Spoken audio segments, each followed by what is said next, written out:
Shalom semuanya, semangat sore, selamat hari Rabu. Mari buka Ibrani 10 Bapak Ibu Saudara. Ibrani 10 ayat 28. Jika ada orang yang menolak hukum Musa, ia dihukum mati tanpa belas kasihan atas keterangan 2 atau 3 orang saksi. Betapa lebih beratnya hukuman yang harus dijatuhkan atas dia yang menginjak-injak anak Allah, yang menganggap najis darah perjanjian yang menguduskannya, dan yang menghina roh kasih karunia. Sebab kita mengenal dia yang berkata pembalasan adalah hakku, akulah yang akan menuntut pembalasan. Dan lagi Tuhan akan menghakimi umatnya. Ngeri benar kalau jatuh ke dalam tangan Allah yang hidup. Ingatlah akan masa yang lalu sesudah kamu menerima terang, kamu banyak menderita oleh karena kamu bertahan dalam perjuangan berat. Baik waktu kamu dijadikan tontonan oleh cercaan dan penderitaan, maupun waktu kamu mengambil bagian dalam penderitaan mereka yang diperlakukan sedemikian. Katakan amin. Berbahagialah Bapak Ibu Saudara yang mendengar firman Tuhan, merenungkan dan melakukannya. Judul pesan Tuhan sore hari ini adalah tetap bertahan atau bertahanlah. Sekali lagi, bertahanlah. Bapak Ibu Saudara, firman Tuhan yang baru saja kita baca di surat Ibrani 10 ini adalah firman yang memperingati kita semua. Jangan sampai kita ini menginjak-injak darah Tuhan Yesus. Jangan sampai kita ini menghina kasih karunia. Roh kasih karunia. Jangan sampai kita ini menginjak darah perjanjian. Menginjak tabut Tuhan dalam hidup kita. Karena apa? Karena kita mulai jatuh dalam dosa. Karena kita meremehkan kasih karunia Allah. Karena kita mulai membuat cemburu Tuhan. Dalam surat Yohanes berkata, orang yang menjadikan dunia sahabatnya, maka dialah musuh Allah. Jadi persahabatan dengan dunia itu menjadikan diri kita musuh Allah. Bapak Ibu Saudara, mungkin ada banyak orang yang berkata tidak mungkin bersahabat dengan dunia. Tetapi pada kenyataannya mereka lebih memilih dunia daripada mereka menghargai kasih karunia Allah. Oleh karena itu di ayat 32 dikatakan bahwa ingatlah akan masa yang lalu sudah kamu menerima terang, kamu banyak menderita. Oleh karena kamu bertahan dalam perjuangan yang berat. Bapak Ibu Saudara, setiap orang yang percaya kepada Tuhan Yesus pasti menderita. Dan Tuhan mau kita bertahan dalam perjuangan yang berat. Memang menjadi orang Kristen kita harus berjuang berat. Dan perjuangan kita bukan melawan darah daging. Perjuangan kita melawan spirit-spirit, melawan roh-roh dunia ini. Karena jelas kerajaan dunia dan kerajaan Allah selalu bertentangan. Jadi janganlah heran Bapak Ibu Saudara ketika saudara rajin ibadah, rajin pengajaran, rajin doa, maka ada sesuatu yang bertentangan dalam hati kita. Itulah perjuangan. Perjuangan di dalam diri kita, itu pasti ada. Dan Tuhan mau supaya setiap kita bertahan. Bahkan ketika kita dicela, ketika kita dijadikan tontonan, dihina, Tuhan mau Bapak Ibu Saudara tetap bertahan. Karena janganlah kita mendukakan Roh Kudus. Janganlah kita menghina roh kasih karunia. Janganlah kita tidak menghormati pengorbanan Tuhan Yesus. Bapak Ibu Saudara, Tuhan mengenal siapa kepunyaannya. Tuhan mengetahui siapa kepunyaannya. Orang yang mengasihi Tuhan, dia dikenal oleh Allah. Oleh karena itu mari Bapak Ibu Saudara bersama saya tetap bertahan. Mungkin di dalam pikiran kita berkecamuk. Selalu ada pertentangan antara daging dan roh. Dan itu kita alami. Jangan Bapak Ibu Saudara merasa terintimidasi, jangan Bapak Ibu Saudara merasa tertekan. Tapi bersyukurlah. Bertahan sampai kesudahannya. Karena Tuhan Yesus berfirman, barang siapa bertahan sampai akhir, maka dia akan diselamatkan.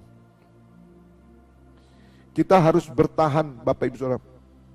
Pembalasan itu datang dari Tuhan. Meskipun kita diejek, meskipun kita dibodohin, meskipun kita dihina, bertahan. Jangan goyah. Peperangan sedang terjadi. Peperangan di alam roh, di atas hidup kita ini selalu terus terjadi. Antara gelap dan terang. Itu perang saudara. Oleh karena itu, jangan pernah Bapak Ibu Saudara dikalahkan dengan situasi, kondisi yang sesungguhnya merebut saudara dari tahta kasih karunia Allah. Ada banyak logika, ada banyak nasihat baik, ada banyak pikiran-pikiran yang membangun, tetapi itu semua sesungguhnya membuat kita jauh dari kasih karunia. Bapak Ibu Saudara, iblis itu tidak bodoh. Iblis itu licik Bapak Ibu Saudara. Dia bisa membuat sesuatu yang baik itu menjadi jerat buat kita. Dia bisa membuat sesuatu yang logis itu menjadi jerat buat kita. Dan dia bisa membuat sesuatu yang menarik itu bisa menjerat kita. Dan tanpa sadar Bapak Ibu Saudara, kita menginjak-injak Tuhan Yesus, salibnya, dan kita menghina darah perjanjian. Bapak Ibu Saudara, kalau ada seorang mengorbankan darahnya, saudara mau memberi nilai berapa? Mau menghargai berapa? Kalau ada seorang yang mau meninggal, kekurangan darah, dan kemudian ada orang mendonorkan darahnya, saudara, berapa harga yang saudara berani bayar kepada orang ini? Apakah seharga telur, susu, dan roti?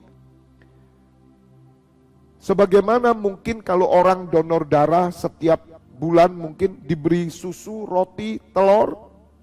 Apa seharga itu Bapak Ibu Saudara? Darah itu nyawa Bapak Ibu Saudara. Saya mau tanya, berapa harga nyawa saudara? Apakah Bapak Ibu Saudara mau dihargai nyawa saudara adalah 1 miliar? Apakah Bapak Ibu Saudara mau dihargai nyawa saudara 100 miliar? Bapak Ibu Saudara, demikian juga darah Tuhan Yesus. Demikian juga nyawa Tuhan Yesus. Berapa yang kita harus bayar? Hidup kita saudara. Hidup kita inilah yang kita bayarkan, itu pun belum cukup. Jadi Bapak Ibu Saudara, kalau ada orang tidak mengabdi kepada Tuhan, otomatis dia adalah orang-orang yang menghina nyawa, darah Tuhan Yesus. Jadi ada dua yang diinjak-injak. Satu, salibnya, pengorbanannya, nyawa Tuhan Yesus.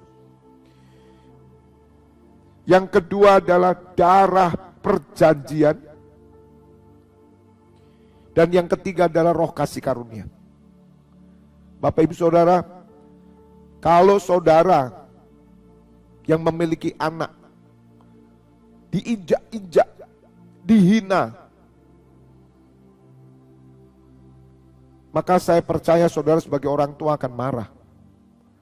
Demikian juga Bapa di surga. Mari kita renungkan, hari ini Bapa di surga marah atau tidak sama orang Kristen? Mari kita renungkan, jika ada orang Kristen yang jatuh di LGBT, jika ada pendeta yang jatuh di LGBT, jika ada orang Kristen yang hidupnya hanya kerja terus, hanya meluangkan waktu seminggu sekali atau hanya meluangkan waktu sebulan sekali, dengan alasan mereka berdoa tiap hari di rumah. Lihat Bapak Ibu Saudara, maka itu saya katakan hari ini Bapak itu murka saudara, tapi sama iblis dirubah. Gereja Tuhan tidak sadar kalau Bapak itu murka. Iblis masuk gereja mengubah supaya orang Kristen tidak menghormati pengorbanannya. Dengan pengajaran-pengajaran yang mengatakan bahwa Tuhan mengasihimu, Tuhan baik, Tuhan tidak pernah murka, Tuhan tidak pernah membalas kesalahan. Bapak Ibu Saudara, firman Tuhan berkata bahwa Allah pembalas. Allah murka, tapi nggak pernah diajar lagi di gereja ada murka. Karena apa? Kita hanya berkata bahwa Allah itu baik. Allah itu mengasihi dan mengerti kondisimu. Apakah itu Allah, saudara? Mari kita mengerti dengan benar. Bapak Ibu Saudara, sekali lagi, saya akan memperdalam penjelasan saya. Bahwa ke gereja itu bukan sekedar mencari Tuhan, tetapi melakukan kehendak Allah. Agama mengajarkan mencari Tuhan, tapi Tuhan Yesus mengajarkan melakukan kehendak Allah. Jadi kenapa saudara beribadah? Kenapa saudara melayani? Kenapa saudara harus mengikut pengajaran? Melakukan kehendak Allah. Tuhan Yesus datang untuk melakukan kehendaknya. Saya akan mendalami terus saudara, supaya umat Tuhan sadar, jangan menginjak-injak Tuhan Yesus, jangan menginjak-injak darah perjanjiannya, jangan menghina kasih karunia, roh kasih karunia. Kasih karunia itu kesempatan. Saudara yang kotor dibersihkan, kesempatan untuk datang melayani dia, tapi Anda tinggal. Bayangkan toh Bapak Ibu Saudara, orang yang diselamatkan meninggalkan orang yang menyelamatkan. Bagaimana mungkin toh bahwa orang ini tidak menghina Bapa di surga? Sehingga Bapak Ibu Saudara, hanya sedikit orang yang bisa menyenangkan Bapa.